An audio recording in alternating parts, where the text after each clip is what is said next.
Finished, बस अब बस थोड़ा सा ही है, you are carrying an atom bomb. अच्छा, पेशेंट बोलता है सर एक काम कीजिए, आप रिपोर्ट मुझे दे दीजिए, मैं घर जाऊंगा।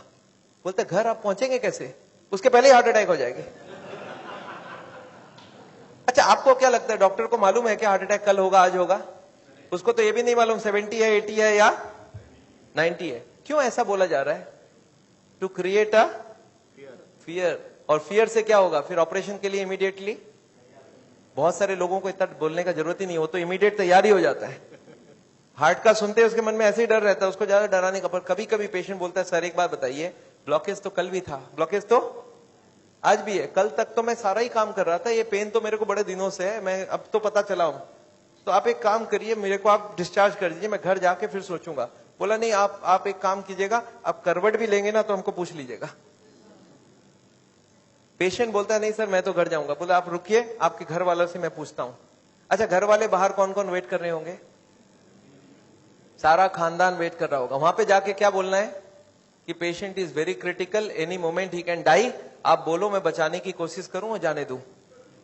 अच्छा, आंसर क्या होगा? वाइफ क्या बोलेगी कि जिंदगी भर इन्होंने मेरे लिए किया, आज मेरे को चांस मिला, आज तो मैं ऑपरेशन। वाइफ बोलती है कोई चीज का भी कोई भी कंजूसी हमें नहीं करना है, इनको तो बचाना।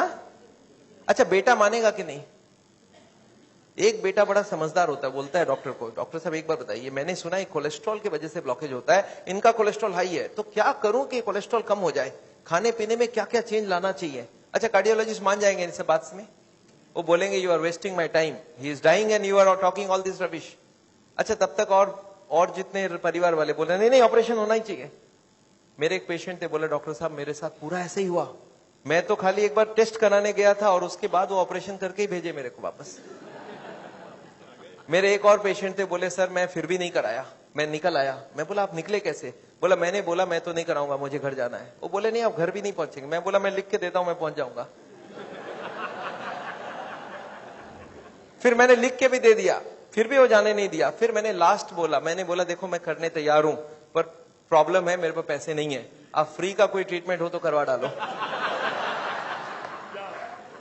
तब इन्होंने बोला कोई प्रॉब्लम नहीं है, आप घर चले जाओ। फिर मैं जब घर जाने लगा तब फिर से बुलाया उन्होंने, बोला अब आप एक बार बताओ ये इतने पैसे आप कितने दिन में इकट्ठा कर सकते हो? तब मैंने बोला देखिए मुझे प्रॉपर्टी बेच के आना होगा, 2 महीना लगेगा। फिर मुझे 2 महीना उन्होंने टाइम दे दिया, बोला अब कोई प्रॉब्लम नहीं है, 2 महीने बाद ही ऑपरेशन होगा। आपको समझ आ रहा है ऑपरेशन कब रुक सकता है? दिस इज, मैं ये नहीं बोलूंगा सारे जगह एग्जैक्टली यही हो रहा है, पर इसका ही कुछ छोटा मोटा रूप ये हॉस्पिटल का सिस्टम है। पर एक बात मैं जानता हूं, हॉस्पिटल को ये चॉइस देना चाहिए पेशेंट को, देखो the blockage is so much so much so much, these are the reasons. आप देखो क्या चाहते हो, आप अगर अपने आप को बदलोगे तो ऑपरेशन रुक सकती है, आप नहीं बदलना चाहते हो तो मैं ऑपरेशन कर दूं, उसके बाद जाके बदलने का कोशिश करो। But the hospitals don't give chance, उनको मालूम है ये एक मौका है, ऑपरेशन कर लेते हैं, बट उसके बाद भी उनको यही करना पड़ेगा। लाइफस्टाइल चेंज तो पेशेंट को फिर भी करना पड़ेगा। मैं जानता हूं हार्ट के पेशेंट्स को मैं 3 चीज देखते दिखाऊं, एक तो दवाइयां हैं, एक बाईपास और एक एंजियोप्लास्टी। ये दवाइयां मैं आपको एक बार समझाना चाहता हूं दवाइयां क्या काम करती है, और another 10 minutes I will take. देखिए ये ट्यूब है जिसमें कोई ब्लॉकेज नहीं है, और ये 80-90% ब्लॉक है, दिख रहा है आपको? अब ये पेशेंट को चलने से दर्द होता है, एक दवाई ऐसी है जो दवाई देते ही ये दर्द कम हो सकती है। कौन सी दवाई है? सॉर्बिट्रेट, नाम सुना आपने? क्या करता होगा सॉर्बिट्रेट? देखिए क्या करता है Sorbitrate. This is what is the action of Sorbitrate. क्या हुआ? ट्यूब चौड़ी हो गई, ब्लॉकेज वहीं की वहीं रह गई, ट्यूब चौड़ी हो गई, ट्यूब थोड़ा फैल गया, फैलते क्या हो गया? ब्लड सप्लाई बढ़ गई। पेशेंट बोलता है मुझे अब कोई दिक्कत नहीं है, पर ये दवाई का असर रहेगा 8 घंटे बाद, तो 8-8 घंटे में एक सॉर्बिट्रेट देनी पड़ेगी। एक पेशेंट मेरे को बोला मैं सॉर्बिट्रेट नहीं लेता हूं, मैं मोनोट्रेट लेता हूं। मैं बोला वो भी सॉर्बिट्रेट का ही भाई है।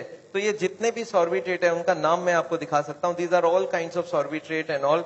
ये सब दवाई हम लोग दे देते हैं, सॉर्बिट्रेट, इस्मो, आइसोडिल, मोनोट्रेट, नाइट्रोफिक्स, एंजिसेड, इमडूर, वेंजिकॉर, वेसोट्रेट, मोनोट्रेट, सॉर्बिट्रेट, मोनोसॉर्बिट्रेट, नाइट्रोकंटीन, वेसोप्रीन, मोनोस्प्रीन, इस तरह की दवाइयां हम हार्ट के पेशेंट्स को दे देते हैं। एनीवे दवाइयां बहुत सारे तरह की मिलती है, एक होता है हार्ट की ऑक्सीजन की जरूरत को कम कर देता है, इसको बोलते हैं beta blocker, calcium channel blocker, फिर एस इनहिबिटर, ऐसे करके बहुत सारी गोलियां हम लोग हार्ट के पेशेंट्स को दे सकते हैं। I am not going to go into that detail.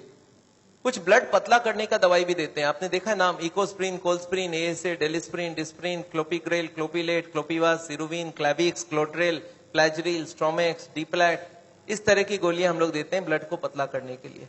पर ये गोलियां देने से भी पेशेंट ठीक नहीं होता है, तो इसके लिए मैं चाहता हूं वो लाइफस्टाइल चेंज करें, अपनी ब्लॉकेज को कम करें कि उनको देने की जरूरत पड़े ही नहीं। अच्छा, ये गोलियां इतनी खाएगी, इसके साइड इफेक्ट्स होती है क्या? अगर साइड इफेक्ट होती है कॉन्स्टिपेशन, तो कॉन्स्टिपेशन की और गोली दूंगा, और एसिडिटी हो जाए तो एसिडिटी की गोली दूंगा, और नींद ना आए तो नींद की गोली दूंगा। अच्छा बताइए, बीमारी ठीक हो रहा है कि नहीं हो रहा है? आई एम नॉट कीन, मैं जानता हूं दवाई आज जरूरत है, पर कल दवाई की जरूरत ना हो उसका बंदोबस्त करना बहुत जरूरी है। इसके बाद चलते हैं, ये एंजियोग्राफी क्या चीज है। हॉस्पिटल में जाते हैं, एंजियोग्राफी करते हैं, और ये एंजियोग्राफी मुझे पसंद क्यों नहीं है मैं आपको बताना चाहता हूं। This is what is the problem with angiography. एक तार आपके पूरे बॉडी को स्क्रैच करके हार्ट तक लेके जाना है। ये तार यहां से जो घुसेगी, 1 metre wire is inserted into the body till it reaches the heart. It is a blind procedure. Blind मतलब क्या? आप घुसा दो, ये अंदर जाती जाएगी, और अगर अटक गई तो वापस खींच के फिर से ट्राई करना होगा। मतलब वो अंदर स्क्रैच करेगा ही करेगा, पूरे बॉडी को स्क्रैच करती है। वो लिखवा लेते हैं कि अगर हार्ट अटैक हो गया तो मेरी कोई जिम्मेवारी नहीं है, और ये पूरे बॉडी को ये पंक्चर भी कर सकता है। मैंने ऐसे ऐसे पेशेंट देखे हैं कि एंजियोग्राफी के वक्त ही डेथ हो गई। एंजियोग्राफी में पैर को काटना पड़ा अल्टीमेटली, क्योंकि वो पैर की ट्यूब को डैमेज कर दिया। तो एंजियोग्राफी मैं नहीं चाहता हूं। और उसके बाद क्या होगा? इनएक्यूरेसी अबाउट द रिपोर्ट, और उसके बाद pressure from the cardiac doctors for the next operation. Patient को लगता है मेरे को इमरजेंसी हो गया, बट इमरजेंसी प्रिसिपिटेट कराया जा सकता है। एनीवे, ये एंजियोप्लास्टी जो है, ये दो ऑपरेशन, दो चीज वो लोग करते हैं, एक एंजियोप्लास्टी, एक बाइपास सर्जरी। मैं एंजियोप्लास्टी 2 मिनट आपको समझाना चाहता हूं। What is this angioplasty? एक स्टेंट लगाते हैं, सुना आपने नाम? एक रिंग लगा देते हैं हार्ट में। What is this? Let me explain what is this. पिछले 20 साल में ये जो एंजियोप्लास्टी है, ये बार बार फेल किया और बार बार इसको सक्सेस बताया गया है। पहले आई थी बैलूनिंग, बैलून एंजियोप्लास्टी। उसके बाद बहुत सारे तरह के एंजियोप्लास्टी आई, ऑर्डिनरी स्टेंट आई, फिर गोल्ड स्टेंट आई, फिर रोटा ब्लेडर आया, रेडियो एक्टिव स्टेंट आई, लेजर एंजियोप्लास्टी आई, आजकल चल रहा है ड्रग कोटेड स्टेंट। पर ये सारे के सारे फेल हुए हैं। क्यों फेल हुए एक बार समझाना चाहता हूं। देखिए, ये बैलूनिंग क्या चीज है? याद है आपको एंजियोग्राफी के वक्त तार अंदर घुसाई थी, वो कहां तक गई थी? हार्ट तक, यहां तक तार आई थी।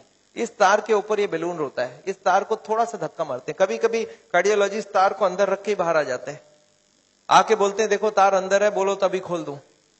आप बोलते चलो खोल दो, कितने लगेंगे? 2 लाख लगेंगे। 2 लाख दे दिया। अब ये तार को ये लोग धक्का देते हैं थोड़ा और, तो तार की जो बैलून है ये बीचों बीच आ जाती है ब्लॉकेज में। अब इस बैलून में पानी डालना होता है। ये बैलून ऐसा होता है, इसमें पानी डालते बैलून फूल जाती है। अच्छा, पानी कैसे डालेंगे? आपने होली में बैलून फुलाया एक सिरिंज से? सिरिंज में पानी ले लो, सिरिंज को दबा दो तो बैलून के अंदर पानी घुस जाए। तो बाहर से सिरिंज से पानी डालेंगे तो बैलून क्या होगा? फूल जाएगी। फूलते ही ब्लॉकेज कहां गई? साइड में दब जाएगा, ऊपर कंप्रेस्ड हो जाएगी, नीचे कंप्रेस्ड हो जाएगी। अच्छा, ये बैलून को जब पानी निकाल लेंगे तो क्या होगा? बैलून को वहां पे 2-4 सेकंड से ज्यादा नहीं रख सकते, क्योंकि हार्ट अटैक हो जाएगी, 100 हो जाएगी ब्लॉकेज। तो बैलून में पानी डाला और सिरिंज से वापस पानी खींच लिया। जैसे ही पानी खींचा, बैलून वापस चिपक गई, तार को पकड़ के बाहर निकाल लिया। Angioplasty over. आपको समझ आ रहा क्या करना पड़ा? ये तार यहां थी, इसी को थोड़ा आगे किया, बैलून डाल, पानी निकाल लिया और ब्लॉकेज वापस। अच्छा, ब्लॉकेज वापस आ जाएगी नहीं आ जाएगी इसके बाद? क्या लगता है आपको? This is elastic. इलास्टिक समझते हैं आप? ये लोहा या पत्थर नहीं, इलास्टिक है। और जैसे ही बैलून निकाल लिया, ब्लॉकेज वापस आने लग गई। थोड़े साल बाद यही कार्डियोलॉजिस्ट मान गए बैलूनिंग काम की नहीं है। पहले क्लेम किया था बैलूनिंग एक बार कराओगे जिंदगी भर चलेगी, फिर मान गए काम की नहीं है। फिर क्या हो गया? फिर वो बोले इसमें स्टेंट लगाना होगा। What is this stent? Look at this, this is the blockage. दिख रहा है आपको येलो कलर की? और इसके अंदर एक बैलून डाल दिया। आपको दिख रहा है ब्लैक कलर का बैलून? बैलून में पानी डाला तो ब्लॉकेज कहां चलेगी? साइड में आ गई। जब बैलून निकाल लेंगे तो ब्लॉकेज वापस आएगी, तो यहाँ पे एक स्प्रिंग लगा देते हैं। ये स्प्रिंग क्या काम करेगा?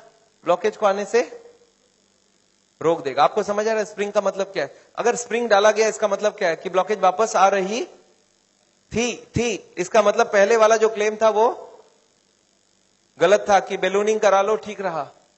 इसके बाद ये जो स्टेंट लगी, स्टेंट का एक मेजर प्रॉब्लम है कि इसके अंदर से ब्लड जाएगी और फॉरेन बॉडी के अंदर ब्लॉकेज बहुत जल्दी होती है। ये देखा गया है स्टेंट में 6 महीना 1 साल में सारे ब्लॉक आ जाती वापस। और ये जब वापस आने लगी तब इन्होंने थोड़े दिन तक तो बोला नहीं नहीं नहीं आती है नहीं आती है। थोड़े दिन बाद इन्होंने बोला कि नहीं ये स्टेंट तो खराब होगी क्योंकि ये ऑर्डिनरी स्टेंट है, इसमें एक मेडिकेटेड स्टेंट देना होगा। वो दवाई में डाल के स्प्रिंग को निकाल लेंगे, अब बहुत बढ़िया हो जाएगा। तो ड्रग की कोटिंग चल जाए। आपने देखा है चांदी के गहने में सोने की कोटिंग चढ़ाते हैं, तो वो स्प्रिंग के ऊपर कोटिंग चढ़ा देते हैं और वो कोटिंग चढ़ा के लगा दिया, पर इसके बाद भी ये फॉरेन बॉडी ही रही, इसमें वही का वही रिजल्ट आया है। अभी लेटेस्ट है कि 66% people with in 1 year will come back with a reblockage. इसके बाद है बाईपास सर्जरी। एक बहुत बड़ी सर्जरी होती है। देखिए बाईपास सर्जरी मैं इसलिए नहीं चाहता हूं, एक बहुत बड़ा सर्जरी है। एक पूरे चेस्ट को काटो और इसको काट के, इसको चाकू से नहीं कटेगा, इसमें आड़ी से कटेगी। आड़ी समझते हैं आप? आपने मार्बल फिटिंग के वक्त एक देखा गोल चक्का लेके घूमते हैं, ऐसा एक लगा के ये पूरा खुलेगी। इसको अंदर से ऐसे जैक करके ऐसे खोलेगा, अंदर में हार्ट को रोक के उसमें ऑपरेशन होगी। और हार्ट को रोकेंगे तो एक मशीन से पूरे बॉडी को ब्लड जाएगा, इसको बोलते हैं हार्ट लंग मशीन। उसमें कुछ ब्लड डाल के उससे चलाना होगा and during this time the operation has to take place. But this operation is very complicated. Luck अच्छा हो तब ठीक है, नहीं तो कुछ ना कुछ कॉम्प्लिकेशंस रहती है, बहुत सारे लोगों की जान भी जाती है। पर ऑपरेशन के बाद क्या होगा ये देखिए, ऑपरेशन के बाद क्या होगा। ये ट्यूब जो ब्लॉकेज है वो यहीं रह गई, उसके जगह नई ट्यूब लग गई। तो ये ब्लॉकेज के जगह नई ट्यूब लग गई तो क्या हो गया, बाईपास हो गया। पर ये नई ट्यूब में फिर कभी ब्लॉकेज आएगा कि नहीं, आपको क्या लगता है? ये नई ट्यूब में फिर से ब्लॉकेज आती है। अच्छा अब तो 40 साल बाद ही आएगी ना, पिछले बार कितने साल लगी थी आपको याद है? देखिए एक वाई का जवाब सोच के देखिए, ओरिजिनल ट्यूब में कितने साल में ब्लॉकेज हुई थी? 20 से 40 साल। तो कितनी स्पीड रही? 2 से 4%, 6% पर ईयर। और एंजियोप्लास्टी के बाद अगर 2 साल में वापस रीब्लॉकेज होती है तो कितने साल हो गई? 40% पर ईयर। और बाईपास के बाद अगर 5 साल में रीब्लॉकेज आती है तो 20% पर ईयर। जो ट्यूब ओरिजिनली 2% की ब्लॉकेज कर रही थी वो अब ऑपरेशन के बाद उसकी स्पीड क्यों बढ़ गया? क्योंकि अब वो ओरिजिनल नहीं रहा। हमारी बॉडी को जब तक ओरिजिनल रखो तब तक अच्छी बात है। हमारे प्राइम मिनिस्टर ने भी 2 बाईपास कराई है, एंजियोप्लास्टी 5 स्टेंट लगाई है। पर मैं जानता हूं उसके बाद भी तो फिर से कराना पड़ा। एक बार कर लिया, दूसरी बार कराए, कब तक करा सकता आदमी? और मैं जानता हूं बॉडी में एक बार कॉम्प्लिकेशन कराना, उनके लिए तो चलो बहुत बड़ा टीम लगेगा। हर आदमी के लिए इतनी बड़ी टीम नहीं भी लग सकती है और इतना बड़ा ऑपरेशन नहीं भी कर सकते ठीक से। पर मैं जानता हूं अगर ऑपरेशन बिना ही हमारी काम बन जाए, अगर हम लाइफस्टाइल को ही चेंज करके कर सकते हैं तो हम ऑपरेशन क्यों करवाएं? And this is what is the contention. Nevertheless मैं हार्ट के पेशेंट को एक ही चीज समझाता हूं कि ब्लॉकेज अगर रिवर्स करना है तो उसके लिए थोड़ा आपको एक्यूरेसी करना होगा। What is this accuracy? You understand? This is the accuracy. इस पिक्चर को आपने देखा है, इसमें एक्यूरेसी लिखा है। कितना एक्यूरेसी है इसका मतलब? मैं आपको समझाता हूं। ये एक ड्रम है, ये ड्रम में मैं पानी भरना चाहता हूं और इसमें 15 छेद है। आप बताइए कितनी छेद बंद करने से ड्रम भरेगी? याद है 15 कारण है। अब इसमें से कितने को कंट्रोल करूं कि ड्रम भर जाए? सारे को करना होगा। अच्छा मैं हार्ट के पेशेंट्स को क्या देखता हूं, उनको कुछ मालूम भी नहीं है इसके बारे में। वो क्या बोलते हैं, मेरा कोलेस्ट्रॉल कंट्रोल है, ट्राइग्लिसराइड ज्यादा है, शुगर कंट्रोल है, बीपी ज्यादा है। मैं बोला ऐसे नहीं चलेगा, सारे होल बंद चाहिए मुझे। बोलते मैं थोड़ा थोड़ा करूं तो कैसा चलेगा? मैं बोला थोड़ा थोड़ा से काम नहीं चलेगा। बोलते मेरा बीपी कम किया हूं पर पूरा कम नहीं कर रहा हूं, 120 नहीं ला रहा हूं, 140 ही रखा हूं। मैं बोला नहीं चलेगा, मुझे सारे फैक्टर्स एक साथ कंट्रोल चाहिए। हाँ इसके लिए शुगर, बीपी, कोलेस्ट्रॉल, ट्राइग्लिसराइड आपसे कम नहीं हो रहा, मैं दवाई देके कम कर देता हूं। पर स्मोकिंग आपको पूरा ही बंद करना होगा, खाने में तेल आपको बंद करना होगा, एक्सरसाइज आपको करना पड़ेगा, ओवरवेट कम करना होगा, खाना पीना में फाइबर ज्यादा डालना होगा। अच्छा ये सब संभव है क्या लोगों के लिए? यस, क्या प्रॉब्लम है? ये तो सिंपल सी बात है, इसको क्यों नहीं कर सकते? क्यों नहीं सिगरेट बंद कर सकते? क्यों नहीं मीट बंद कर सकते? क्यों नहीं तेल घी छोड़ के आप अलग तरीके से खाना बना सकते हैं? तो all these if you do there is no problem. Nevertheless मैं जानता हूं, एक और छोटा सा चीज आपको बताना चाहता हूं। अभी एक और नई जो टेक्नोलॉजी आ गई है, आदमी को मैं सोचता था बिना काटे कुछ हो सके। ये हमारी कुकिंग की क्लास है, this is the cooking class. मैं हार्ट के पेशेंट्स को ट्रेनिंग देता हूं। This is my dietitian teaching cooking, zero oil cooking to the patients wifes. मैं हार्ट के पेशेंट्स को योगा सिखाता हूं। मैं बोलता हूं कैसे भी करो, योगा करो, आप योगा करने की बहुत जरूरी है। उसके साथ उनको क्या करना चाहिए, क्या नहीं करना चाहिए, कितनी सामान उठानी चाहिए, गाड़ी चलानी चाहिए, स्कूटर चलाना चाहिए, ऑफिस जाओ तो क्या प्रिकॉशन लो, दादर चढ़ो तो क्या प्रिकॉशन लो, आगे कौन सी योगा करो, कब तक करो, कौन सी मेडिसिन लो, कब तक लो। एंड फॉर दिस हाँ मैं एक मैगजीन भी निकालता हूं, इसका नाम है साउल टाइम्स। ये मैगजीन मैं हर महीने निकालता हूं, दिल्ली से निकलती है, हिंदी और इंग्लिश में। अच्छा, आपको एक फॉर्म दिया गया है क्या? ऐसा देखिए तो, have you got a form like this? ये फॉर्म में अगर आप अपने नाम एड्रेस भर के देंगे तो आपको ये मैगजीन आगे आपको मिलता रहेगा हर महीने, हिंदी में इंग्लिश में दोनों में मैगजीन है। और इसके साथ एक छोटा सा और क्वेश्चन ये रखा है कि यहां पे अगर हम लोग ऐसा कोई कैंप करवाएं तो how many people will be interested to join such a camp? 1 दिन का या 2 दिन का ऐसा एक कैंप अगर हम करवाएं तो कोई इंटरेस्टेड हो तो प्लीज फिल इट अप। मेरे को लोग बोलते हैं डॉक्टर साहब इतनी सारी बातें अगर कैसे याद रखूंगा, मैंने बहुत मोटी मोटी किताब लिखी है। आदमी बोलता है सर छोटा सा कुछ दीजिए ना कॉपी, तो मैंने एक ऐसी किताब बनाई है जिसका नाम है पॉकेट गाइड। एक 30 रुपीज की किताब है, कोई 2 घंटा बैठ के पढ़ ले तो जितनी बातें मैंने बताई है सब इसमें लिख के रखा है। So this book I have brought over here. मेरे ख्याल से बाकी बुक्स तो मैं नहीं ला सकता हूं क्योंकि hundreds of books are there, तो मैं ये बुक लाया हूं। कोई को लगता है कि मैं पढ़ना चाहता हूं और कोई को पढ़ाना चाहता हूं, हार्ट के पेशेंट को जरूर पढ़ाइए। 30 रुपीज की गिफ्ट होती है, you can give it to anybody and they will learn things from the book. तो ये बहुत जरूरी है। मैं जानता हूं, मैं ये मैगजीन पिछले 10 साल से रन करता हूं and it is gone all over the world. मैं एक नई टेक्निक आपको इसी वक्त बताना चाहता हूं। There is a new machine which has come which can open the collaterals. देखिए कोलैटरल्स का क्या मतलब है, ये ब्लॉकेज है। बाईपास सर्जरी में क्या करते हैं, एक नई ट्यूब लगा देते हैं। इसमें क्या करते हैं, जो हार्ट की ये ब्रांच है और ये ब्रांच है इनको जोड़ देते हैं आपस में, and there are so many small tubes, जो इसको जुड़ जाए तो ब्लड यहां से आने लगे। ये जो छोटे छोटे ट्यूब है, ये मैंने बोला था स्पोर्ट्समैन चालू करके रखते हैं, और स्पोर्ट्समैन चालू कर दिया तो क्या हो गया, उसके पास 2 सप्लाई हो गई, एक तो ये ओरिजिनल है और एक साइड वाली भी है। इसको बोलते हैं कोलैटरल। बैंक में आपने लोन लेते हुए देखा है कभी? कोलैटरल्स बोलते हैं। कोलैटरल मतलब क्या, कि ये फेल हो जाए तो दूसरा कोई होना चाहिए। तो ये कोलैटरल्स भगवान ने हमें दे के रखा है। ओरिजिनल तो था ही था, एक कोलैटरल भी देके रखा, कभी ये फेल हो जाए तो ये चालू करना। अच्छा, ये अगर चालू हो जाए बिना ऑपरेशन के तो इससे अच्छा कुछ नहीं हो सकता। And this is a new machine, new technology which has कम। देखिए हमारे मेडिकल साइंस की टेक्नोलॉजी बिना कांटे वाली टेक्नोलॉजी है। ये देखिए ये ट्यूब्स है जिसमें कोई कोलैटरल्स चालू नहीं है, और ये है ट्यूब्स के सारे कोलैटरल्स चालू हो गए। आपको समझ आ रहा है डिफरेंस दोनों के अंदर? ये जो छोटे छोटे कोलैटरल्स है ये हमारे सबके पास है, और एक मशीन से इसको या तो स्पोर्ट्स करके चालू कर सकते हैं या तो एक मशीन से चालू कर सकते हैं। ये मशीन क्या करती है सोचिए, ये जैकेट्स लगा दिया हमने कफ में, थाई में, बटक्स में, और सारे को एक साथ स्क्वीज कर दूं तो क्या होगा, इसकी ब्लड कहां जाएगी, बॉडी में ही रहेगी पर कहां जाएगी, ये हार्ट के तरफ जाके हार्ट की ट्यूब्स को धक्का देके प्रेशर देके इसको खोलेगी। ये प्रेशर 1-1 घंटे तक, 1-1 मिनट, इसको हार्ट के संग सिंक्रोनाइज करके दिया जाता है। सिंक्रोनाइज मतलब हार्ट जब पंप करे तो मशीन पंप नहीं करता है, जब हार्ट पंप करके रिलैक्स करने लगे, जब पूरी ब्लड वापस आती है तो वो स्क्वीज करके सारे ब्लड को एक साथ भेजा जाता है। And this goes on, ECG feed होती है कंप्यूटर को, and this machine we have seen now without bypass surgery. आदमी बोलता है मुझे इमीडिएट रिजल्ट चाहिए, तो without bypass this can work very well. तो इसको हम लोग बोलते हैं नेचुरल बाईपास। नेचुरल बाईपास समझ रहे, भगवान ने ऑलरेडी नेचुरल बाईपास हमें दे के रखी है, स्पोर्ट्समैन चालू करके रखा है। तो आप हार्ट के पेशेंट हो, आप चालू करो, आपके पास कोलैटरल आ गई तो ओरिजिनल नहीं भी होगा तो भी काम चल जाएगी। और एक मैं जैसे ही, हाँ एक और ट्रीटमेंट आई है जिसको हम लोग बोलते हैं बायोकेमिकल क्लीनिंग। ये अभी बहुत अच्छी रिजल्ट आ सकती है। कुछ केमिकल अंदर डाल के ब्लड में उसको अंदर से गला लिया जाए। जैसे किचन में आपने सुना नाली जाम हो जाए तो क्या करते हैं हम लोग, कुछ केमिकल डालते हैं अंदर से, तो ये केमिकल की भी ट्रीटमेंट आजकल चल रही है। बट अभी भी इसका रिजल्ट्स हर आदमी में सेम नहीं आता है, but results are still there.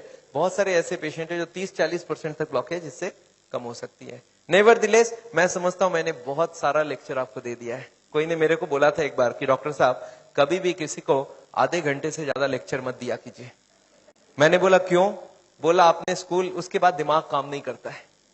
मैंने बोला क्यों ऐसा बोल रहे हैं? बोलता आपने स्कूल कॉलेज में देखा है कभी भी पीरियड्स 40 मिनट से ज्यादा नहीं रखते हैं, उसमें 5 मिनट आने जाने का वेस्टेज गिन लो, आधे घंटे ही चलेगा दिमाग। मैं बोला पर मैंने देखा आप टीवी देखते हो तो 2-3 घंटा देखते हो एक साथ। बोलते नहीं वो इंटरेस्टिंग हो तो देखते हैं। तो मैं जानता हूं आप हमारे साथ बैठे हैं 2 घंटे के लिए और आपको जरूर इंटरेस्टिंग लगा होगा। मैं फिर से धन्यवाद देना चाहता हूं ये हॉल को अरेंज जिन लोग ने किया उनको, श्री माफत लाल जी को जिन्होंने आपके लिए ये लेक्चर कराया है। और अगर आपको लेक्चर अच्छा लगा तो उनके लिए फिर से एक बार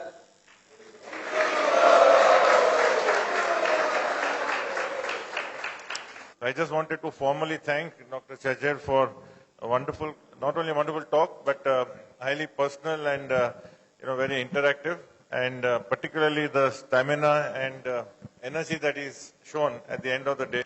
Just came back from Hyderabad today.